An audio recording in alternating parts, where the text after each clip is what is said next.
예전에 유교 윤리하면서 BC 한 4에서 7세기경에 어떤 일이 일어났다고. 기원전 4에서 7세기경에 공자님이랑 부처님이랑 소크라테스가 같은 시기 사는 일이었어.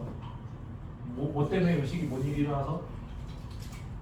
철기가 도입돼서. 기억나니? 팽거는 같죠? 철기가 도입되니까 이전까지는 막 좀 차원이 다른 사회적 혼란이 생긴 거잖아. 이 혼란을 어떻게 헤쳐나갈 것인가, 해결할 것인가. 각자 사람들끼리 막 사상을 얘기하다 보니 중국에서 뭐 제자백가, 춘추전국시대예요. 춘추전국시대 제자백가. 인도에서 뭐 16국시대라고 교과서에 잘 안 나오는데 춘추전국시대 같은 혼란기가 인도에서 있었거든. 16국시대. 거기 뭐 교과서에는 안 나오는데 불교 말고도 엄청 많은 다른 종파들이 있었거든. 그런 종파 중에 약간 카스트 제도에 대한 그 브라흐마 교에 대한 대안으로 나온 게 불교예요. 불교가 좀 인기를 얻었던 거고, 서양에서는 뭐 소크라테스, 플라톤, 아리스토텔레스, 소피스트 이쪽 애들 나오는 거예요. 괜찮지?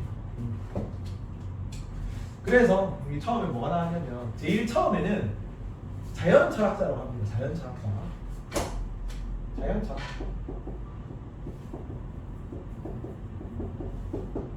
과학할 때 나오는 애들이에요.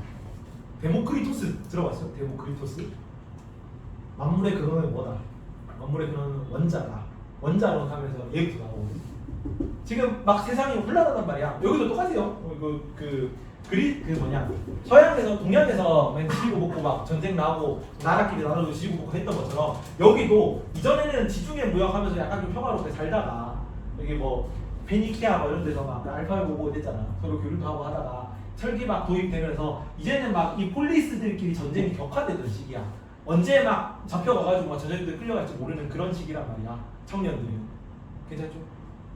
그래서 이게 막 뭔가 진리가 무너지고 인간의 뭔가 앞으로 살아갈 지향점이 없는 시기야. 그걸 잃어버린 시기야. 방향이 없는 시기야. 그래서 진짜 진리는 무엇일까라는 우주의 근원은 뭐고 진리는 무엇인가 이런 좀 근원적인 질문에 대한 문제가 처음으로 제시가 돼요. 그걸 자연철학이라고 한다. 괜찮지? 그래서 1번이 자연철학인데 신화적 사고만에서 현실적인 개념으로 넘어가는 거예요. 세계와 자연의 관심을 가진 거예요. 탈레스는 만물의 근원이 물, 헤라클레이토스는 만물의 근원이 불, 데모크리토스는 만물의 근원이 원자 이런 얘기를 하는 거예요. 근데 거기에 이제 반대해가지고 다른 개념으로 나중에 어디로 넘어가냐? 요거는 전쟁이 끝나고 나서요. 그 페르시아 전쟁이 끝나고 나서 약간 아테네에 좀 민주정치 전성기 오고 하면서 그 아테네가 좀 잘 나가는 시기입니다. 잘 나가는 시기이기 때문에 지중해 무역으로 좀 번 돈도 이게 아테네 제국 시기니까 지중해 무역으로 돈도 많이 벌고 집집마다 노예 하나씩 있고 전쟁터에서 이렇게 이기고 나서 끌려온 새롭게 얻은 영토에서 내가 노예를 부려가지고 경작할 땅도 좀 가지고 있는 그런 상태. 그래서 나라는 작잖아. 몇천 명밖에 안 되는 크기의 아테나 인구가 그런 나라니까 거기 나와 있는 성인 남성들 하면 뭐 1000명, 500명 이 정도 규모거든요. 걔네들끼리 모여가지고 국가 규모를 굴릴 수 있는 정도의 크기가 있는 국가. 그래서 직접 민주주의가 발달하는 겁니다. 들어봤죠? 세계 사회 때 처음 듣냐? 그래서 요 시기를 인문철학이라고 하는데 자연 철학에서 관심사가 세계, 뭐 자연 이런 거에서 인간 생활을 옮겨가요. 국가를 운영하는 방식, 인간에 대한 질문 뭐 이런 걸로 옮겨가는 시기입니다. 그걸 인문철학이라고 해요. 자연 철학에서 인간과 윤리에 관심을 갖게 됩니다. 처음에는 어떤 애들이 나냐면 소피스트라는 강의파입니다. 강의파, 강사, 일타 강사들이야. 요때가 직접 민주정치 시대였죠. 그래서 만인이 만인에 대해서도 고발할 수 있고 항상 내가 언제 고발당해서 재판정에 설지 모르는. 그러니까 내가 너한테 막 하다가 불만이 생겨 그러면 아테네 민회의 일을 고발해. 그래서 우리나라에 추방시킬 수 있습니다. 그 민회의 다수의 득표를 얻으면 소크라테스도 그래서 사형당했어요. 280표에서 220표 해가지고 500명 중에 280명 찬성해가지고 사형당한 거지. 그러면 무엇보다 제일 중요한 건 뭐예요? 말로 이 청중들을 500명을 내 편으로 더 많이 끌어들일 수 있는 웅변술, 연설 능력이 사회의 가장 핵심적인 가치가 있는 거야. 말하는 방법을 가르치는 애들이에요. 일타강사. 괜찮죠? 그럼 얘네들이 말로 이렇게 뭘 가르치고 막 이런 입장이면은 세상에 진리가 있겠니? 다 말로 설득을 시켜가지고 내 의견을 끌어들여야 되는 사람들이잖아. 그렇게 생각하는 사람들이잖아. 그러면 세상에 진리가 아니라 얼마나 말을 잘하고 얼마나 사람들에게 감동을 주고 이런 말을 하는 방법이 중요한 거예요. 당연히 절대적 진리는 없는 거지. 얼마나 말을 하고 잘하고 설득을 잘하는가가 진리가 되는 거지. 상대적 진리가 아니 나올 거야. 요 소피스트 학자 중에 제일 대표적인 인물이 프로타고라스라는 인물이 있어. 조금 있으면 나올 건데 프로타고라스가 그 했던 유명한 말이 인간은 만물의 척도라는 단어입니다. 요 멘트를 기억해놔라. 내신은 다 외워라. 모의고사에 이렇게 안 나오거든. 사람 이름이랑 주장이 이렇게 묶여서 나오진 않아. 근데 내신은 이 학자는 어떤 걸 얘기하고 이 학자는 어떤 걸 얘기하고 정도는 알고 있어야 돼요. 그래서 프로타고라스가 인간은 만물의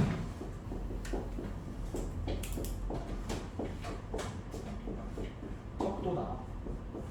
몇 번에 나오냐면 2번이네. 2번에 상대주의 인간의 만물의 척도. 요 프로타고라스와 관련된 유명한 좀 설화처럼 내려오는 게 있어요. 나무 위키에 뒤져보면 고대의 딜레마라고 나오거든요. 프로타고라스가 제자를 한 번 받았어요. 얘가 되게 일타강사랬지. 연설, 웅변 이런 걸로 되게 유명한 사람이었기 때문에 얘한테 제가 그 웅변술로 되게 유명하신 분이라고 해가지고 연설하는 방법, 사람을 설득시키는 방법을 좀 배우고 싶어서 찾아왔는데 내가 지금 돈이 없다. 그래서 얘기를 했나 이거? 들었지? 너는 안 들어봤으니까 한 번 더 합시다. 그래서 프로타고라스가 그러면은 지금은 돈이 없으니까 내가 너를 가르쳐가지고 일단 연설하는 방법을 알려줄 테니까 재판에서 이기는 방법을 가르쳐줄 테니까 내가 이걸 듣고 재판에서 처음 승소를 하게 되면 변호사 수임료를 받을 거 아니야. 그 수임료를 전부 수강료로 나한테 줘라. 그렇게 계약을 하자. 그래서 열심히 얘한테 가르쳐 줬습니다. 에우와 아틀라스라는 분이 제자가 에우와 아틀라스한테 열심히 연설하는 방법을 가르쳐가지고 다 수업을 마쳤어. 잘 가르치고 잘 배우고 잘 끝났는데 얘가 수업 다 듣고 나서 뭐가 됐다? 음악가가 됐다. 그래서 재판을 안 받는 거예요. 재판을 맡아가지고 처음으로 이기는 수임료가 얘한테 수강료였잖아. 재판을 안 받으니까 돈을 지불을 못하는 거지. 그래서 계속 띵가띵가 하고 있으니까 프로타고라스는 빡치죠. 열심히 가르쳐놨는데 돈을 안 준 거잖아. 그래서 고소를 했습니다. 고소를 해가지고 재판정에 딱 둘이 선 다음에 둘이 딱 뻘뻘뻘 웃고 있는 거지. 얘는 왜 웃어? 만약에 재판에 이기잖아. 그럼 재판에 이겼으니까 너는 나한테 돈을 내야 되고 내가 재판에서 그러면 원래 약속이 뭐였어? 수임료를 내기로 한 게. 네가 재판에서 처음 이기고 거기서 받는 수임료, 변호사가 되든 그 재판에서 이길 때 받는 대상금이 되든 그거를 받으면 나한테 주기로 했잖아. 그럼 내가 재판에서 지더라도 너는 재판에서 이겼으니까 그걸로 받는 돈을 나한테 지불해야겠지. 그래서 이걸 묻는 거고. 얘는 반대로 똑같죠. 내가 만약에 재판에서 재판에 이겼으니까 얘한테 돈 줄 필요가 없지. 내가 재판에서 져. 그러면 나는 재판에서 진 거기 때문에 원래 계약 조건은 뭐였어? 재판에 틀리면 돈 준 거잖아. 재판에서 안 이겼으니까 돈 줄 필요 없지. 서로 돈을 줄 필요가 없으니까 그걸 서로 묻고 있는 것이. 괜찮죠? 요런 게 소피스트예요. 소피스트. 궤변론자죠. 그래서 궤변론자라고 해요. 인간은 만물의 척도다. 이런 맥락이, 이런 멘트가 나오시는 맥락이 저런 맥락이에요. 그래서 2번 프로타고라스가 인간은 만물의 척도다. 그 스타크래프트에 종족 3개 나오잖아. 프로토스 알죠? 프로토스 테란 저거 있잖아. 오레니 게임을 안 할 때들아가지고 공감이 안 가네. 프로토스 플러스 인간이 최고, 인간이 만물의 척도. 프로토스는 토라고 인간이 최고다. 인간이 척도다. 이런 느낌으로 배웠는데 다른 좋은 게 있으면 알려주십시오. 관여하겠습니다. 프로타고라스 인간이 만물의 척도. 두 번째 3번. 자, 고르기아스라는 사람인데 회의주의. 자, 어떤 것도 존재하지 않는다. 내가 이거를 인식하잖아. 근데 그것이 인식한다고 해서 내가 제대로 인식한 게 맞냐는 거지. 데카르트 사례긴 한데 이거는 나중에 나올 거야. 데카르트가 이런 얘기를 했는데 약간 비슷한 맥락이야. 내가 지금 이렇게 네모세모를 그려가지고 네모세모를 보고 있잖아. 저 멀리서 100m 밖에서 이거 보면 뭘로 보여준다? 점이잖아. 점. 점을 이렇게. 내가 네모 세모라고 지금 알고 있지만 사실은 내가 점으로 보고 있지만 사실은 네모 세모일 수도 있는 거고, 내가 뭐 이걸 칠판으로 보고 있지만 사실은 다른 뭐 어떤 무언가일 수도 있잖아. 내가 그냥 그걸 착각하는 거지. 칠판을 정록으로 알고 있는데 정록이 아닌 거지. 사실 착각할 수 있잖아. 내가 제대로 정록을 인지하고 있는가, 맞죠? 그렇기 때문에 존재하는지 아닌지를 알 수 없어. 그래서 어떤 것도 존재하지 않는다. 그리고 존재한다 하더라도 그걸 제대로 알 수가 없어. 내가 제대로 인지하게 맞는가? 진짜 정록이가 존재한다고 하더라도 내가 정록이를 인지하고 있는 정록이가 그게 진짜 정록인가? 그리고 내가 그 정록이를 진짜 존재하는 정록이 있는 그대로 인지했다고 하더라도 그거를 연우한테 정록이는 이래, 윤우한테 정록이는 이래라고 올바르게 전달할 수 있는가? 아무것도 확신할 수 없다는 거죠. 그래서 베이주. 요거는 이름을 좀 외워주면 좋아서, 이게 3명 다 이름을 좀 외워두세요. 소피스트 철학자는 내신이니까 범위가 작아서 어디서 나올지 모르겠지만, 그 알렉산더 대왕이 매듭 자른 거 기억나지? 전설 있잖아. 알렉산더 대왕이 뭐 이렇게 묶어서 풀리지 않는 매듭을 이거 풀리는 자가 대륙을 통일할 것이다 했는데 안 풀려가지고 그냥 칼로 자르잖아. 자르니까 오씨 매듭을 풀었다 해서 저희가 이제 알렉산드로스 제국이라는 대제국을 건설했던 거지. 근데 그 매듭 이름이 고르디우스의 매듭이야. 이름이 약간 비슷하지? 아무 상관없어요. 아무 상관없고 시대도 다르고 그 시대도 다르고 인물도 아니고 뭐 이름도 다른 거긴 한데 그거랑 좀 비슷한 맥락으로 풀 수 없다. 베이주의잖아. 고르기아스입니다. 2번이 고르기아스, 3번이 고르기아스. 그래서 고르디우스의 매듭하고 비슷한 고르기아스 이렇게 외웁니다. 더 좋은 게 있으면 알려주세요. 쉽지 않다. 자, 그리고 4번은 트라시마코스입니다. 트라시마코스 사람 이름. 트라시마코스.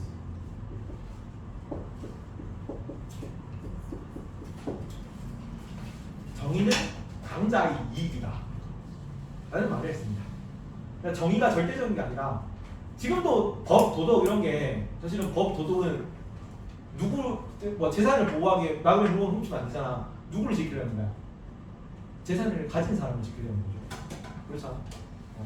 그래서 그 일반적으로 사회의 보편적인 가치, 주류 집단의 가치를 반영하는 게 법이고 정의고 도덕이고 사회다, 이런 얘기를 하는 거예요. 괜찮니? 그래서 여기는 강자의 이익이니까 강자한테 쳐맞으면 트라우마 생기죠. 트라우마 생긴다. 트라시마코스 이렇게 강자의 이익 얘기하는 거. 그러면 정의라는 거는 사회마다 다른 거지. 그 사회의 주류 집단 따라 정의가 뭐가 인지가 달라질 거란 말이야. 그렇죠? 그러니까 이런 맥락이면은 만약에 미국에서 흑인들이 대다수고 흑인들이 뭐 최첨단 과학기술로 백인들을 다 정복했어. 그러면 흑인들의 피부색이 주류 가치면은 그게 정의고 뭐 선망의 피부색이고 그렇게 될 거라고. 뭔 말인지 이해가죠? 이해가니? 안 어렵죠? 어렵나? 이런 얘기를 한 겁니다. 자, 그리고 소크라테스도 이런 소피스트 중에 하나예요. 소크라테스. 근데 소피스트들이 막 이런 상대적 진리 같은 걸 얘기를 하는 건데, 그 다양한 얘기 중에 나는 그게 아니라고 생각해, 나는 절대적 진리가 있다고 생각해 라고 얘기했던 게 이게요. 그래서 이거 반박하고 이거 반박하고 이렇게 하는 거예요. 그래서 저 위에 보면 상대주의죠. 인간의 만물의 속도. 반대말이 절대주의겠지, 보편주의겠지. 그래서 보편적 진리는 있다, 소크라테스 그렇게 얘기했고요. 밑에 회의주의잖아. 아무것도 알 수 없다. 근데 아이씨 절대적으로 인지할 수 있는 무언가가 존재해. 절대주의잖아. 절대 진리가 있다. 그리고 밑에 현실주의. 정의는 강자의 이익 따라 달라지는 거야. 현실적인 게 아니라 이상적 진리가 있다. 이게 소크라테스라고. 그래서 여기 까고 요 맥락에서 이성 진리 라인의 첫 번째 사람으로 나올 수 있는 거야. 괜찮니? 네. 그래서 소크라테스를 봅시다. 소크라테스 주지주의라고 적으세요. 주지주의.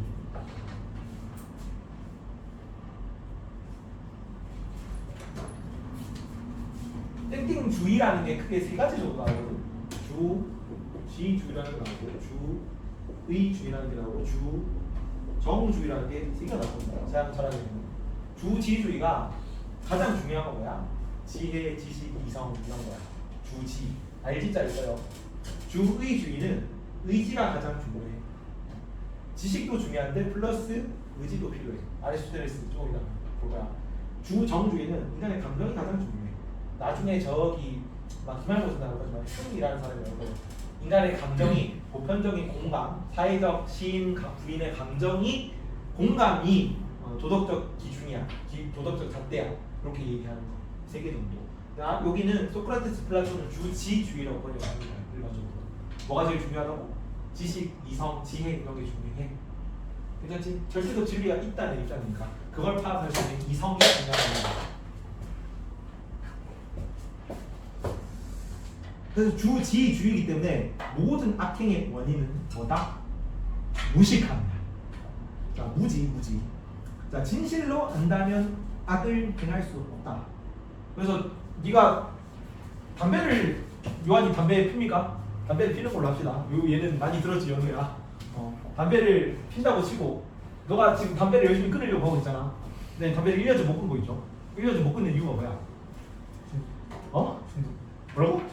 중독돼서? 아리스토텔레스 개념으로 뭐냐면 너가 의지가 부족해서 못 끊고 있는 거야. 그지?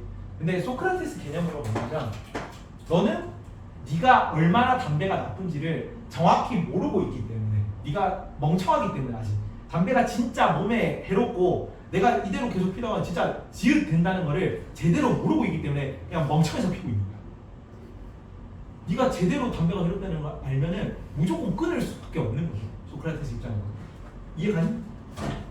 그래서 모든 악행의 원인은 무지입니다. 네가 멍청해서 담배를 모르고 있는 거야. 자각을 하라고. 그 얘기죠. 그래서 6번이 뭐가 필요하냐면 무지의 자각이 필요해요. 유명한 말이죠. 이거 너 자신을 알라. 무슨 얘기냐면 너 자신의 멍청함을 알라는 얘기야. 네가 얼마나 멍청한지를 이해를 해라. 이런 얘기인데 뭐냐면은 보통 이제 소크라테스가 소피스트를 막 찾아다니면서 도장 깨기가 어디 있는 거거든. 도장 깨기 하다가 억울로 끌려가지고 살해당한 건데 도장 깨기를 어떤 식으로 했냐면 뭐 되게 유명한 소피스트들이 막 이런 거 철학 얘기를 한단 말이야. 찾아와가지고 진리란 무엇입니까? 진리란 상대적인 것입니다. 얘기를 하잖아. 그럼 당신은 진리가 무엇인지 정말로 모르는군요. 진리가 어떻게 상대적이냐? 진리가 절대적인 거냐? 상대적인 거 진리라는 말 자체가 이상하지. 뭐 이러면서 막 찾아다니는 거야. 이해가지? 네가 알고 있다고 생각하는 건 사실은 제대로 모르고 있는 거다. 그걸 깨우쳐줘야 뭐 그릇이 있을 거 아니야. 그릇에 500원짜리 지식이 다 차 있는 거죠. 근데 그릇은 한정돼 있잖아. 내가 참된 지식을 넣으려면 어떻게 해야 돼? 내가 잘못 알고 있는 걸 무조건 먼저 깨달아야 돼. 이 얘기를 하는 거야. 비어내요. 요거 그 얘기했지. 도장 깨기 한 사례 중에 케팔로스라는 다른 철학자가 있거든. 케팔로스. 그러니까 소크라테스가 찾아가가지고 얘가 평소에 정의에 대해서 뭐라고 얘기를 하고 다녔냐면 통합사회 6단원에서 배웠죠. 정의는 각자의 몫을 각자에게 돌려주는 거. 이게 일반적으로 고대 그리스 사회에서 이제 통용되던 정의에 대한 정의야. Justice of Definition of Justice입니다. 그래서 내가 이득을 얻으면은 이득을 돌려줄 거고, 해로움을 얻으면 해로움을 돌려줄 거고, 각자의 몫을 각자에게 돌려줄 거고. 이 얘기를 케팔로스가 하고 다녔다고. 소크라테스 찾아가가지고 도둑질은 정의로운 일입니까? 라고 물었어. 케팔로스가 도둑질은 당연히 나쁜 일이죠. 그렇게 얘기를 하겠죠. 당연히. 도둑질은 나쁜 일이잖아. 그러면 이제 소크라테스가 그런가요? 도둑질은 나쁜 일이군요. 그러면은 내가 친구한테 도끼를 혹은 무기를 빌려줬어. 무기를 빌려달라고 내가 친구한테 무기를 빌려줬는데 어느 날 며칠 지났더니 이 친구가 되게 흥분해 찾아와가지고 뭐 크나큰 상심을 겪었든지 마음의 상처를 겪었든지 찾아와가지고 내가 저번에 빌려준 무기를 다시 돌려달라고 얘기를 해. 근데 그대로 돌려주면은 이 무기로 뭐 자살을 하거나 아니면 남을 막 해칠 것 같은 거야. 마음의 상처를 입은 뭐 상대방한테 복수를 하려고 하거나. 그러면 큰일 나잖아. 그러면 이 무기를 다시 돌려줘야 됩니까? 요한은? 그래서 막 어버버하고 있으니까 케팔로스 아빠가 나와가지고 내가 이 각자의 몫을 각자에게 돌려주는 게 정의롭다고 그랬는데 나는 얘한테 무기를 빌린 거지만 사실은 뭘 빌린 거야? 무기를 쓸므로써 얻는 이로움을 빌린 거야. 그지? 근데 이로움을 빌렸는데 내가 얘한테 무기를 다시 돌려주는 건 뭘 주는 거야? 해로움을 돌려주는 거잖아. 그렇지? 그러면 갑자기 모습 돌려주지 아닌 거지. 이해가요? 2000년 전에 이러고 돌았다니까. 그래서 그렇군요. 그래서 돌려주면 안 됩니다. 하니까 다시 소크라테스가 얘기를 하는 거지. 그러면은 도둑질은 선한 것이군요. 만약에 내가 남한테 해로움을 받았잖아. 그럼 뭐가 정의로운 행동이야? 해로움을 돌려주는 게 정의로운 행동이다. 만약에 내가 상대방한테 뭐 두드려 맞았어. 그러면 내가 두드려 맞은 만큼 남한테도 손해를 끼치는 게 정의로운 거잖아. 도둑질을 그럼 그 사람한테 하는 거는 의적이죠, 의적. 이해가지? 탐관 우리가 막 백성들한테 삥을 뜯고 있어. 그러면은 거기서 훔쳐가지고 백성들한테 나눠주는 거는 도덕적인 행위라고 소피스트는 보는 거야. 이해가니? 그러니까 맥락이 차인데 소피스트 같은 경우는 진리의 상대성을 인정하는 입장이겠지. 상황에 따라서 도둑질도 선한 행위가 될 수 있는 거죠. 근데 소크라테스는 절대적 진리이기 때문에 도둑질은 그냥 도둑질이지. 이해가요? 절대적 진리를 추구하는 거지. 근데 이런 식으로 막 얘기를 하면서 도장 깨기를 하고 다니면서 네가 얼마나 멍청한지를 깨닫게 만들어주는 거라고. 요거와 관련돼서도 설화가 하나 있는데 사실은 소크라테스가 저작물이 없이 죽었어요. 공자도 책을 쓴 적이 없어. 부처님도 책을 쓴 적이 없습니다. 부처님이 불경이나 유교 경전이나 그리고 소크라테스와 관련된 모든 책들도 다 누가 쓴 거냐면 제자들이 있었어요. 여기는 소크라테스 제자니까 플라톤이 있었어. 그래서 소크라테스가 약간 그 논란이 있어. 얘가 글을 모르는 사람이었을 가능성이 있다는 추론이 있습니다. 충분히 가능성은 얘기야. 뭐 글자를 읽을 줄 모르고 무식쟁이였는데 입으로 그냥 털면서 말을 잘했다는 그런 느낌인 거지. 그래서 그 소크라테스가 쓴 책에 보면은 책 이름이 플라톤이 제자죠. 제자가 쓴 책 이름 보면은 소크라테스의 변명이라는 책이 있어요.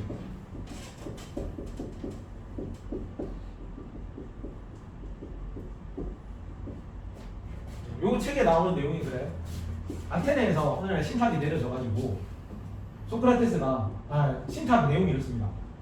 모든 아테네인들 중에서 소크라테스가 가장 현명한 사람이다. 신탁이 내려온 거야. 그래서 소크라테스가 그 얘기를 듣고 너무 깜짝 놀란 거지. 나는 내가 세상에서 제일 멍청한 줄 알고 있었네. 무지함을 깨달았지. 나는 내가 멍청하다는 사실을 잘 깨닫고 있어. 나는 아무것도 모른단 말이야. 근데 왜 아무것도 모른다고 생각했던 내가 가장 현명하다고 신탁이 내려왔지? 그래서 궁금해가지고 다 이렇게 소피스트를 찾아가지고 돌아다니면서 아까 같은 질문하면서 내가 가장 현명하다는데 왜 그럴까요? 이러면서 막 얘기를 한 거지. 그래서 쭉 돌아다니면서 도장 깨기 하면서 다 도장 깨기를 하고 나서 깨달은 게 뭐냐면 이 사람들은 자기가 뭘 모르는지도 모르고 있네. 나는 내가 뭘 모르는지는 안단 말이야. 그러면 이 사람들은 뭘 모르는지도 모르는 사람보다는 뭘 모르는지는 아는 내가 좀 더 똑똑한 거죠. 그래서 내가 아테네에서 가장 똑똑한 사람이다. 그러니까 살인 사형 당하죠. 억으로 불려가지고. 그래서 이렇게 무지함을 이끌어내는 방법을 산파수라고 해요. 너 자신의 무지함을 말라가 소크라테스 변명 의획이고, 그리고 무지에 이르는 방법이 7번 산파수. 다른 말로는 문답법이라고 합니다. 문답법.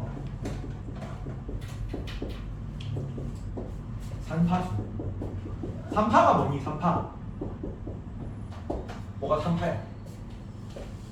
애나 근데 도와주는 출산을 도와주는 보통 늙은 여자들이 많이 했거든. 그 늙은 여자들을 산파라고 하거든. 출산 도우미입니다. 출산 도우미. 근데 소크라테스 엄마가 산파예요. 산파라가지고 자기 엄마처럼 너가 무지함을 깨닫게 내가 도와주는 것이. 뭘 통해서? 출산을 도와주듯이 너의 참 지혜를 이끌어내는 것이. 뭘 통해서? 질문과 답변을 통해서. 진리란 무엇입니까? 진리란 상대적인 것입니다. 그럼 당신은 진리를 모르는 것이 아닙니까? 그래서 쭉 계속 해가지고 나는 아무것도 모르는구나 라는 그게 이제 참된 진리죠. 그 아무것도 모르는가를 깨닫게 해주는 게 방법이 산파술이야. 이런 단어가 나오면 소크라테스입니다.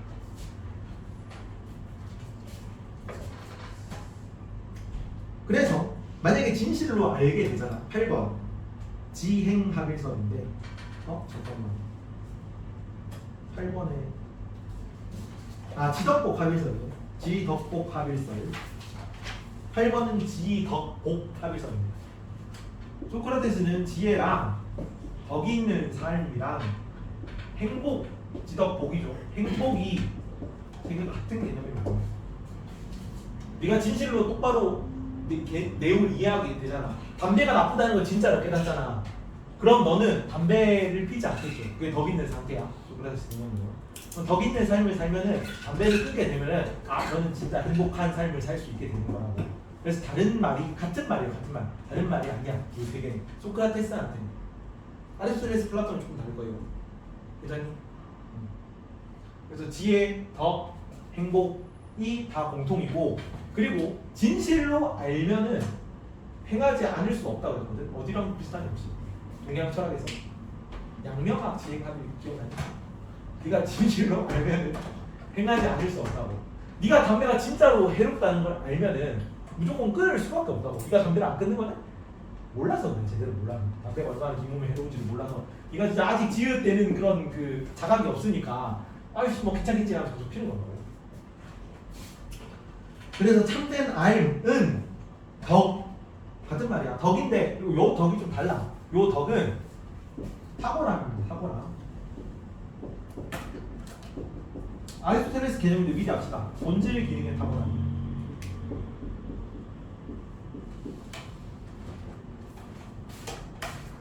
자, 모든 만물에는 다 본질 기능이 있어.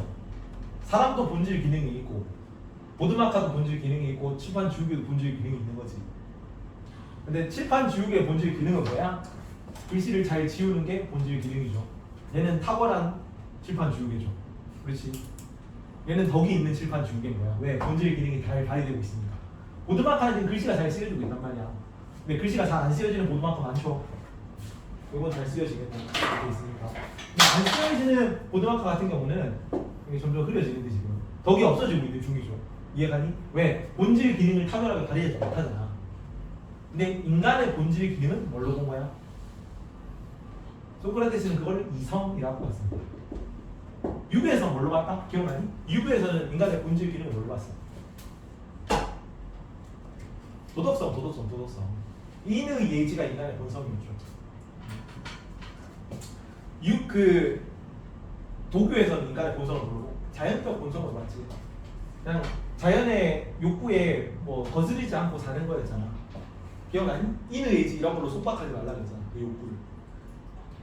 근데 서양 철학에서는 그걸 뭘로 봤다? 이성으로 봤어. 이성이 인간의 본질적 기능이야. 그렇다면 덕이라는 거는 이성이 탁월하게 발휘되는 상태입니다. 괜찮니? 이성이 기능이 탁월하게 발휘되는 게 덕이라고 더. 지금 우리가 생각하는 덕 개념이랑 좀 달라요. 덕이 있다 이런 거랑 약간 뭐 인의 의지를 갖춘 사람이 덕 있는 사람을 보잖아 우리는. 그게 다 덕이죠. 근데 여기에서 덕은 이성이 잘 발휘되고 있는 상태예요. 뭐 이런 개념입니다. 내가 강사잖아. 강사의 본질 기능은 뭐야? 강사는 뭐 하는 사람이에요? 강의하는 사람이죠. 강의하는 사람. 근데 내가 이 덕이 있고 본질 기능이 잘 발휘될 때 행복하다는 거는 내가 강사로 딱 가끔씩 그런 날이 있잖아. 오늘 강의 좀 개쩔게 했어. 그러면 기분이 좋단 말이야. 내가 강의를 잘한 것 같으면. 너네도 잘 없지만 가끔씩 오늘 공부가 좀 잘 되는데 나 오늘 좀 열심히 한 것 같아. 그런 느낌이 들 때가 아주 가끔씩 있잖아. 그럴 때 기분이 좋은 게 네가 너의 덕을 잘 발휘하는 상태고 그게 진정한 인간의 행복이라고 보는 거야. 왜냐면은 동물들도 떡볶이를 먹는 거는 잘 먹죠. 떡볶이 줘도 떡볶이 먹을 거 아니야. 그래서 동물과 같은 행복을 느끼는 그건 진짜 행복이 아니라고 보는 거야. 이해가? 그건 행복이 아니라고. 동물은 할 수 없는데 인간만 할 수 있는 건 뭐야? 인간의 본질 기능. 그게 이성이라고. 동물은 공부할 수가 없지. 인간만 할 수 있는 거를 잘 하는 거야. 그렇지? 학생이 공부를 하는 거. 수업이 좀 공부가 잘 됐어. 그러면 그때 행복한 게 찐 행복이라고 본 거라고. 이해가죠? 그리고 자 9번은 알미란 영혼의 돌봄을 통해 얻어진 통찰이다. 영혼 개념을 되게 중시해요 소크라테스는. 그래서 이게 나중에 아리스토텔레스, 플라톤까지 이어질 거거든. 근데 아리스토텔레스, 플라톤은 영혼의 각 부분들 구별을 한단 말이야. 그래서 플라톤은 뭐 머리, 가슴, 배가 있듯이 이성, 기계, 욕구가 있다. 인간의 영혼에.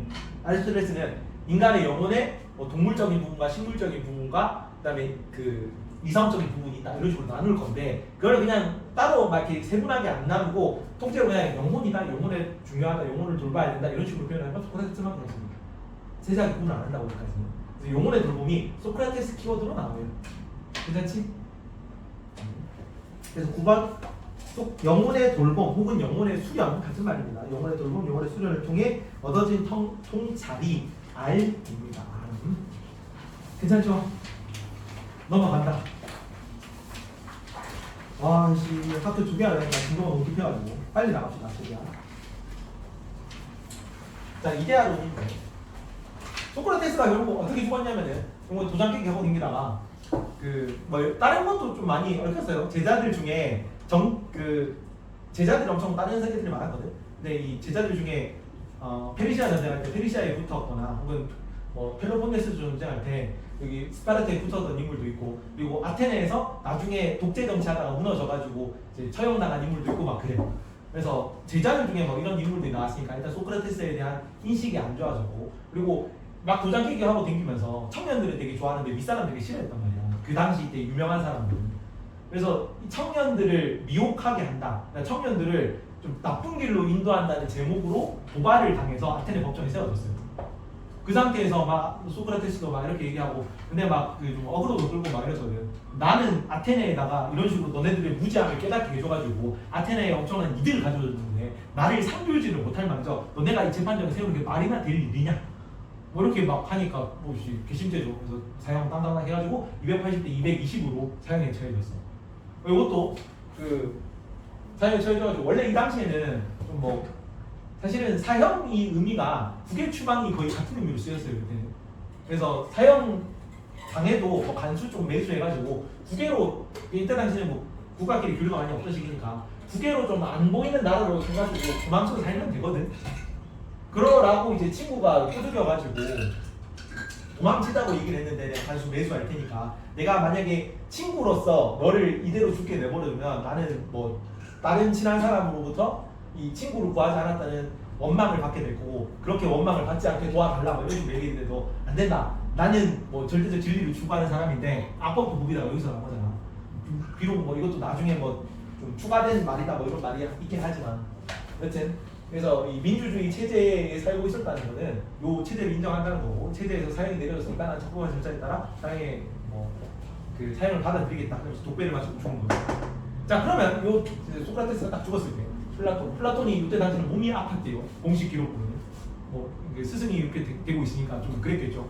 그래서 몸이 아픈 걸로 플라톤이 몸이 아팠다가 나중에 다시 이제 나와가지고 아테네에서 활동을 하면서 이 아테네 민주 정치에 대해서 느끼는 감정이 어떻게 있는지. 참고로 플라톤은 요 얘기했지. 되게 엄청난 소크라테스 빠돌이라고. 그래서 얘가 이 얘기를 했어. 내가 그 모든 나라 중에서 다른 나라가 아닌 그리스에 태어나게 해준 사실을 감사합니다. 그리고 그리스가 아닌 아테네에 태어나게 해준 사실을 그리스 중에서 다른 나라가 아닌 다른 폴리스가 아닌 아테네에 태어나게 해준 사실을 감사를 드리고 싶게. 그리고 아테네에서 외국인이 아닌 아테네 시민으로 태어나게 해준 것과 여자가 아닌 남자로 태어나게 해준 것에 감사합니다. 그러니까 이때 당시는 이제 주류 사회가 그리스인, 아테네인, 여자 아닌 남자 외국인 아닌 그 그리스 시민이었다는 거지. 근데 내가 쉽게 가장 그 무엇보다 감사드리는 거는 소크라테스와 같은 시대에 태어나게 해준 것에 감사드립니다라고 했던 인물이야, 플라톤이. 그러면 죽었을 때 느끼는 감정이 되게 이 민주정치가 혐오스럽겠죠. 내 사랑하는 스승님을 죽인 거잖아. 이게 무슨 사랑? 플라토닉 러브 기억나죠? 플라토닉 러브가 어떤 사랑입니까? 정신적인 사랑, 정신적인 육체적인 사랑 말고.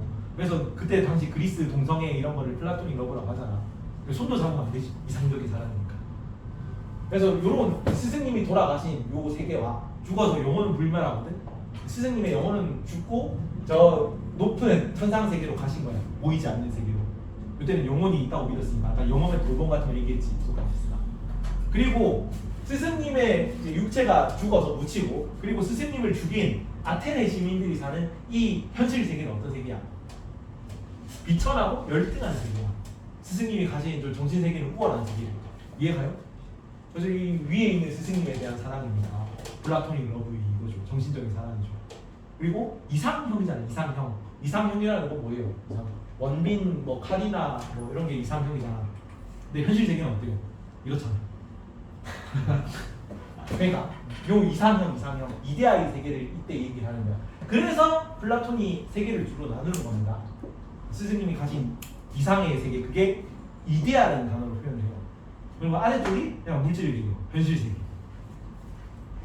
그래서 이데아론이라고 나오는데, 자, 경험을 통해 파악되는 현실 세계를 가시계라고 얘기를 합니다. 가시계는 눈으로 볼 수 있는 세계라는 얘기야. 뭘로 파악하는 거야?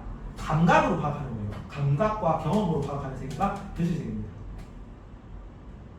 그리고 1번이 이성을 통해 파악되는 이데아의 세계입니다. 이데아의 세계.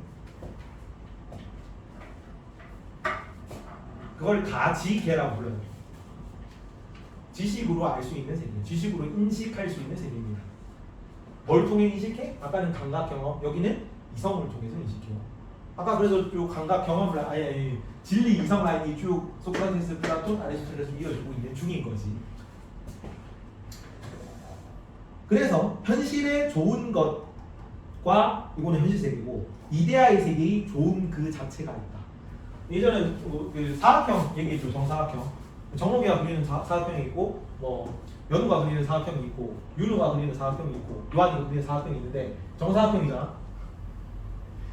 이것도 뭐 윤우가 그리는 사각형이다, 연우가 그리는 사각형이다, 은경이가 그리는 사각형이다. 다 정사각형인데 제각기 다르게 생겼죠. 근데 이게 정사각형이 되려면 정사각형이 맞아 이거?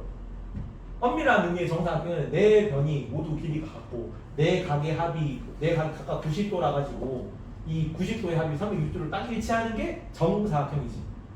근데 은경이가 그린 것도 윤우가 그린 것도 연우가 그린 것도 다 정사각형을 인식하는 거는 우리가 뭐 내각의 합이 내각이 각각 90도고 네 변의 길이가 같다는 그 정사각형에 대한 어떤 관념이 있어서잖아. 이거는 현실 세계고 어떤 조음, 선. 근데 그 선에 대한 원형적 관념이 어떤 좋은 거라는 어떤 거라는 이상적인 그런 조음 그 자체가 이데아의 세계에 있다고. 정사각형이라는 개념이. 이해가요? 이거는 뭐랑 거의 정확히 비슷하냐면 내가 이걸 2기론 하면서 얘기를 했어. 2기론 하면서도. 이는 뭐 기의, 개념, 근본, 원리 뭐 그런 개념이겠지. 근데 요거는 지금 의자잖아. 의자의 이는 뭔데? 앉을 수 있는 것이라는 게 의자의 이야. 근데 여기는 앉을 수 있게 만들어주는 건 뭐야? 나무랑 철이잖아. 이게 의자의 기라고. 이해가니? 정사각형 이건 뭐야? 기예요, 기. 이게 물질 세계야. 그다음에 정사각형이라는 개념은 이데아입니다. 이랑 거의 비슷해. 세세한 쪽으로 들어가면 좀 다릅니다. 여기는 완전히 정신적인 거고 완전히 이거는 현실적인 건데 동양 철학에서는 둘 다 조금 더 정신적이고 추상적인 개념이거든.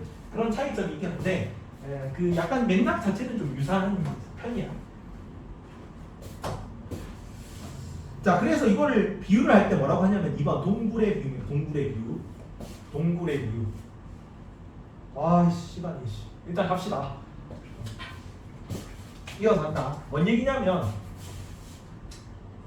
아니다, 저기 갔다 올 테니까 5분 있다가 이어서 합시다.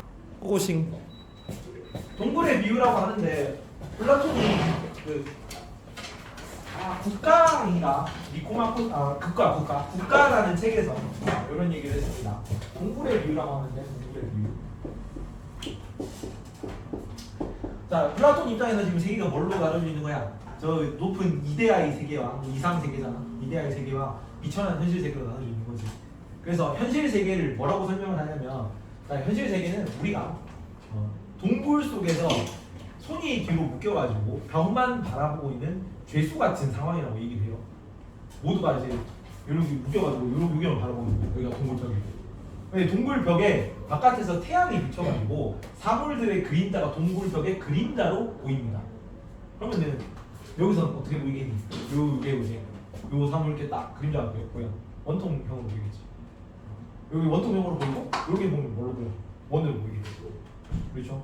여기 보면 직사각형으로 보이고. 이거를 다 사실은 원통인데 어떤 사람들은 직사각형으로 보고 어떤 데는 이제 원통으로, 그러니까 원으로만 보고 그렇게 막 제대로 된 사물을 원형을 못 보는 상태예요. 왜? 그림자가 보이니까. 근데 이 벽만 봐도 등이 묶여있는, 손이 묶여있는 죄수 중에 일부가 어찌어찌 해가지고 이거를 손이 묶인 거를 풀고 바깥으로 탈출해가지고 딱 동굴 바깥의 세계를 처음으로 봤어. 그럼 처음엔 되게 눈이 부셔가지고 제대로 못 본단 말이야. 그래가지고 막 이렇게 하다가 조금씩 적응을 하면은 이 태양빛에 적응을 하면 바깥 세상이 눈에 처음 보이겠지. 그럼 이전에는 계속 흑백으로 된 그림자 세상만 보다가 처음으로 원래 세상의 색깔이 있는 그대로 보게 된 거예요. 있는 그대로 물체를 그대로 보게 된 거예요. 이거는 원이나 직사각형이 아니라 원통이구나. 이걸 알게 된 거라고. 얘가 누군데? 이데아의 세계를 볼 수 있게 된 철학자예요. 철학자는 개념이 나옵니다. 이게 누구? 이게 어떤 사람 같은 개념인 거야? 소크라테스 같은 사람인 거예요. 이해가지? 그래서 만약에 국가를 다스릴 거잖아. 국가를 다스릴 거면 누가 다스려야 되겠니? 이 진짜 세계를 인식할 수 있는, 이데아를 인식할 수 있는 철인이 다스릴 거야. 철인이. 동굴의 비유, 철학자만이 선의 이데아인데 이 용어를 기억해라. 태양의 비유입니다.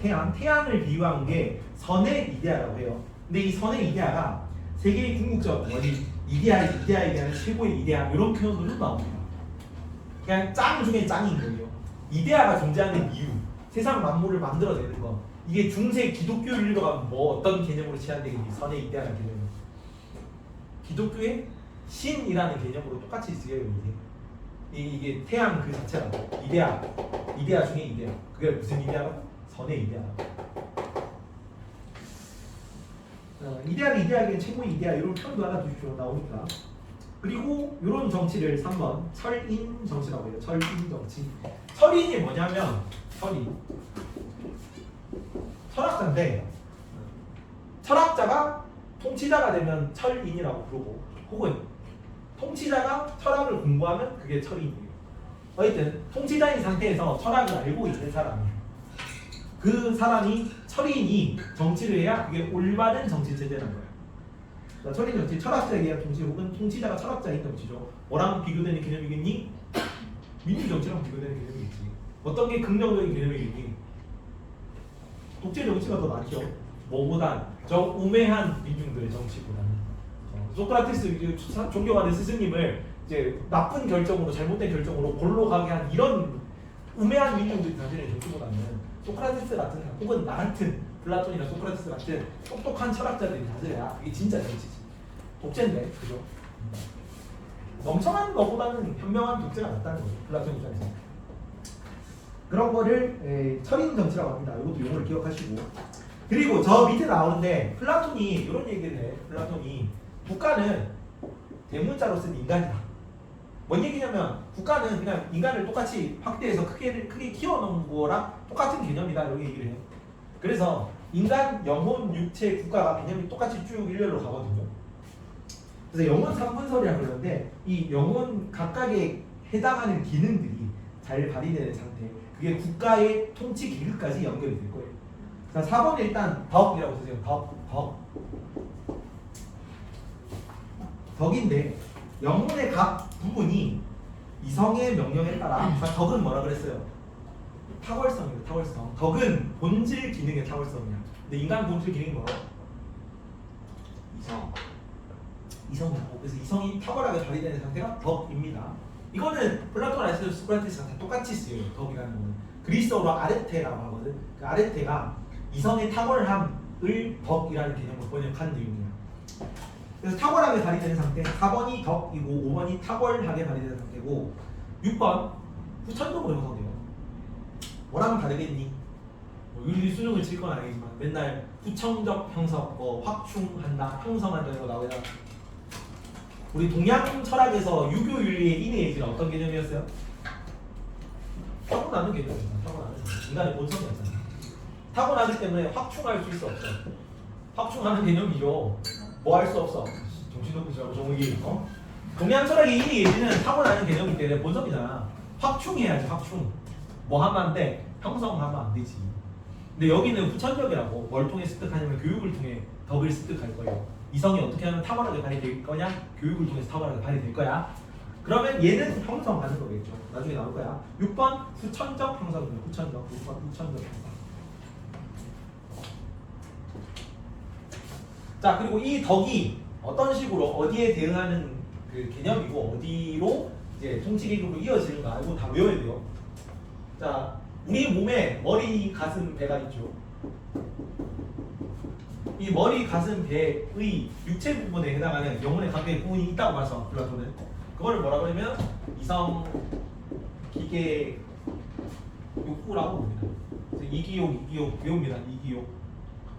그리고 이 이성 기계 욕구에 해당하는 국가로 약간 얘기했죠. 국가는 대문자로 쓴 인간이라고. 요 각각의 부분에 해당하는 국가의 계급이 있어. 이성에 해당하는 계급이 통치자고요.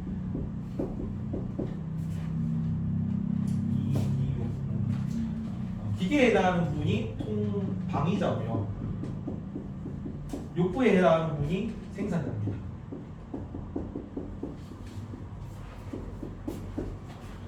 그리고 이 통치자가 발휘해야 하는 덕이 이성이 잘 발휘되는 덕인 지혜의 덕입니다. 지혜.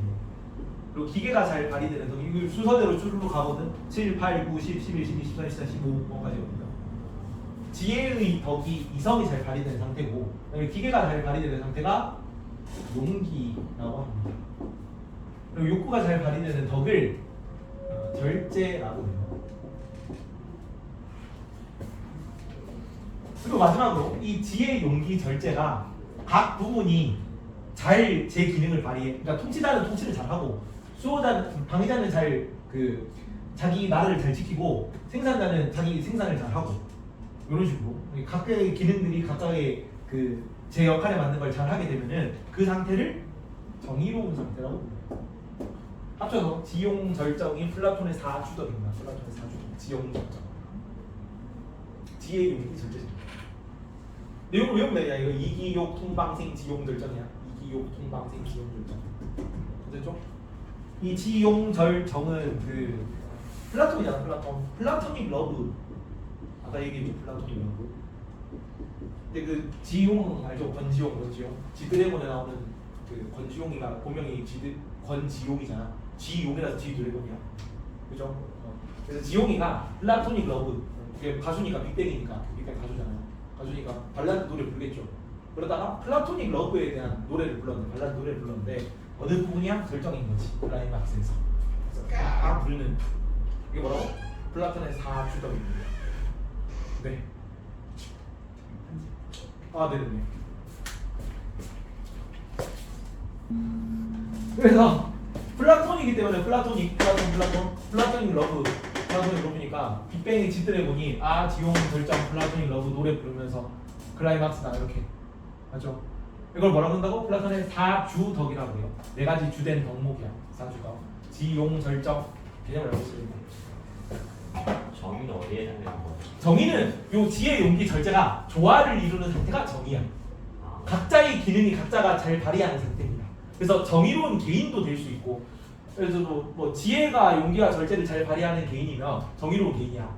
근데 국가가 통치자, 방위자, 행사자의 역할이 제대로 잘 수행이 되고 있잖아. 그럼 정의로운 국가예요. 이해가니? 자, 그리고 플라톤은 이 위계의 서열을 인정합니다. 이거는 위계의 서열 인정하는 개념을 보세요. 얘가 요보다 위에 있고 얘가 요보다 위에 있는 개념이야. 근데 왜 이런 개념이 성립하냐면은 자, 처음에 태어날 때는 신분 없이 태어나요. 통치자, 방위자, 행사자는 후천적으로 정해지는 거야. 덕도 후천적이니까. 다만 자질은 선천적이야. 공부를 해야 되는데 선천적인 자질에 따라 교육을 받고 그 교육의 결과에 따라 시험을 쳐가지고 계급이 정해져. 그래서 20살 이전까지는 전부 계급이 똑같아. 계급이 똑같은데 20살에 군사 시험을 친단 말이야. 군사 시험을 쳐가지고 군사 시험 합격한 사람은 방위자야. 맞죠? 그래서 군사 시험 막 방위자 하다가 여기 뭐 보면은 밑에 18세까지 문화, 음악, 수학 공부 이후 군사 훈련 받죠. 30세에 철학 공부하고 35세에 정치적 역할 하다가 50세에 다 이런 방위자 중에서 50세에 자격 시험을 친단 말이야. 자격 시험을 쳐가지고 철학 시험을 칩니다. 여기는 군사 시험 치는 거고 여기는 철학 시험 쳐가지고 이 철학 시험에 합격한 방위자 중에 한 사람만이 통치자가 돼. 이해가요? 그래서 얘네 둘이 합쳐가지고 수호자라고 부르기도 해요. 방위자 계급이 수호자라고 보기도 하고 통치자랑 방위자를 합쳐서 수호자라고 보기도 합니다. 하여튼 뭐 요 안에 무조건 이게 들어가니까. 자, 근데 여기 그리고 철학 시험은 참고로 여기 우리가 말하는 요런 게 보는 게 아니야. 기하학, 논리학 이런 거 다 들어가요. 철학은 만학에 하긴 식이라서. 여튼 그래서 생산자는 어떤 덕을 가지고 있으냐면 절제의 덕을 가지고 있으면 돼. 욕구가 잘 발휘되면 된다는 말이야. 그래서 절제의 덕을 가지고 있는 계급이에요. 근데 방위자는 원래 생산자예요. 그러니까 나눠지기 전에 생산자 계급이랑 똑같았지. 그러니까 이 20세부터 생산자가 정해지니까. 그래서 방위자는 단순히 절제의 덕도 가지고 있는데 군사심의 턱과 있기 때문에 뭐도 가지고 있는 거야? 용기의 덕도 가지고 있는 거야. 그리고 통치자는 원래는 방위자였잖아. 절제랑 플러스 용기 플러스 선악지와 합격이 있으니까 뭐도 한다? 지혜도 가지고 있다. 자, 그러면 요 경우에 이런 선지가 나오면 절제는 모든 계층에서 가지고 있어야 되는 덕목이다. 맞아, 틀려? 맞잖아. 절제 가지고 절제 가지고. 그리고 통치자는 지혜, 용기, 절제가 모두 가지고 있는 존재다. 맞아, 틀려? 통치자는 절제와 용기와 지혜의 덕을 모두 가지고 있어야 한다. 맞아, 틀려? 맞잖아. 이 세 개 다 가지고 있잖아. 이해가지? 그래서 밑에 정리해 본 게 절제는 모든 계급에 필요하다 선지 맞는 선지고요. 통치자는 모든 덕을 다 갖춰야 한다 맞는 선지입니다. 이해가지? 그러니까 얘는 남들이 가지고 있는 덕도 다 가지고 있고 추가로 지혜의 덕도 다 가지고 있으니까 얘가 얘를 통치할 수 있다. 우월한 계급이라고. 이해가지? 그럼 이성이랑 기계랑 욕구에도 그 계급이 있는 거예요? 그렇지. 저 밑에 봅시다. 자, 일단 16번은 정의의 덕이고 정의의 덕 달성까지 적고요. 국가뿐만 아니라 개인 획득 가능하다. 이것도 알고 있으시고 밑에 보자. 이거 플라톤이 파이드로스라는 그 책에서 쓴 얘기야. 자, 우리 인간의 영혼은 마차에 비유할 수 있어. 근데 마차를 끄는 말이 두 마리 있는데 한 마리의 말은 말을 잘 듣는 좋은 말이야. 기계가 말을 잘 듣는 말입니다. 그러니까 이 채찍질하면 알아서 잘 달리는 용기 있는 말이야. 근데 다른 말은 채찍을 들어야 말을 듣는 좋지 않은 말입니다. 이게 욕구예요. 근데 이거를 누가 때려서 바른 길로 인도해야 된다고? 뒤에 보면은 실제로 마차를 끄는 것은 이 두 마리의 말이죠. 근데 말이 마음대로 날뛰면 마차는 위험에 빠지기 때문에 마차가 가야 할 방향은 마부. 누가 마부다? 이성이다. 마부가 결정해야 돼. 괜찮지? 뭐가 우월하다는 거야? 이성. 자, 우리가 아까 소크라테스도 정리한 개념이 뭐였어? 인간의 본질적 기능이 뭐다? 이성이다. 이성. 인간의 본질 기능이 이성이잖아. 이성이 잘 발휘되는 상태가 덕이라고. 맞죠? 근데 요거는 이해가 가지. 지혜는 이성이 잘 발휘되는 상태 맞죠?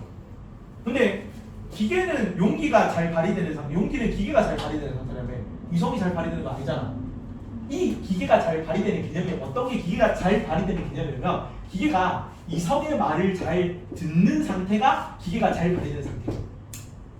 욕구는 이성의 말에 잘 따라가지고 욕구가 잘 절제된 상태가 욕구가 잘 발휘된 상태예요. 이해가니? 결과적으로 뭐의 말을 잘 듣는 거야 다. 그래서 이게 인간의 본질적 기능이라고. 이해가죠? 아, 기계가 이성의 말을 잘 듣는 상태가 용기가 용기. 용기. 욕구가 이성의 말을 잘 들을 때가 절제야. 근데 결국 이것도 다 이성이 잘 발휘되는 상태죠. 그래서 다 덕이죠. 이성의 탁월함이죠. 이해가죠? 이런 맥락이다. 자, 국가론인데 국가는 대문자로 쓴 인간이라고 표현이 되고요. 국가 각 계급의 자질에 맞는 인물을 뭘 통해서 말하냐면 교육을 통해서 말합니다. 교육을 통해 양성하고 교육을 통해 선발해요. 그래서 플라톤이 그 아테네 학교가 딱 두 개 있었거든요. 플라톤이 세운 학교가 아카데미아야. 그리고 나중에 그 아카데미아에서 아리스토텔레스가 수학을 했거든. 근데 아리스토텔레스는 당연히 자기가 아카데미아를 물려받을 줄 알고 있었는데 마케도니아의 이국인이라는 이유, 이방인이라는 이유 때문에 못 물려받고 다른 플라톤 친척이 물려받아. 그래서 아리스토텔레스가 다시 마케도니아로 돌아가지고 알렉산더 스승하고 아테네로 다시 돌아가지고 리케이의 학교를 세워요. 그래서 학원이 딱 두 개 있었어요. 아테네에 있는. 그래서 그 학원 같은 데서 국가가 학원 같은 걸 세워서 교육을 통해서 인재를 양성 선발해야 된다고 얘기를 하는 거고. 그래서 뭐 문학, 수학, 음악 공부, 군사훈련, 철학 공부 이런 걸 시켜줘서 계급이 정해져야 된다고 보는 거죠. 그리고 자, 얘네들은 높은 계급입니다. 통치자랑 방위자는 사회 상류층이야. 이거 맹자도 똑같았지. 맹자도 높은 계급에는 계급의 특권을 인정해 주는 대신에 뭐하라 그랬어요? 높은 도덕성을 주겠지. 노블리스 오블리주야. 근데 맹자는 뭔 얘기했니? 자, 무항산이면 원래 무항심인데 얘네들은 뭐 해야 된다? 무항산이어도 유항심해야 되는 계급이랬죠. 그래서 관리가 천백리여야 된다고 했잖아. 맹자는. 기억이 나는지 모르겠는데 여튼 그래서 플라톤도 비슷한 맥락이에요. 플라톤도 통치자랑 방위자는 사유재산이 없어요. 내 거를 가질 수가 없습니다. 공유재산제야. 사유재산제 폐지. 근데 얘네는 뭐까지 공유해야 되냐면 마누나랑 해까지 공유해야 돼. 와이프도 다 공유라고 그러니까 다부 닫혀져요. 다부 닫혀져요. 왜 그래야 되냐면 이때는 보통 계급이 뭘로 정해지냐면 신분에 따라 핏줄 따라 계급이 정해지는 사이에요. 플라톤은 귀족 계급이라고. 플라톤은 귀족 계급이었어요. 근데 이렇게 하면은 뭐가 문제야? 지금 뭐 통해서 자질에 따라 교육을 통해서 신분이 정해져야 되잖아. 근데 내가 귀족이면 내 아들내미가 있으면 내 아들내미한테 귀족 직위를 물려주고 싶잖아. 이 인간의 본성이라고. 근데 그러면 이게 안 되지. 덕을 가진 사람이 통치자가 안 되잖아. 덕에 따라 결정이 되는 게 아니라 핏줄에 따라 결정이 되는 거잖아. 그렇죠? 그래서 자기 자식이 누군지를 몰라야 돼. 자기 자식이 누군지 모르면 어떻게 돼? 모든 사람이 자기 마누라여야 돼요. 이해가지? 내 마누라가 네 마누라고 네 마누라가 내 마누라여야 내 자식이 누군지를 몰라. 내 자식이 인거 같은 사람은 있을 수 있겠지. 얘가 내 자식 같긴 한데라고 하는데 확신할 수 없죠. 그럼 물려줄 수가 없단 말이야. 이해가요?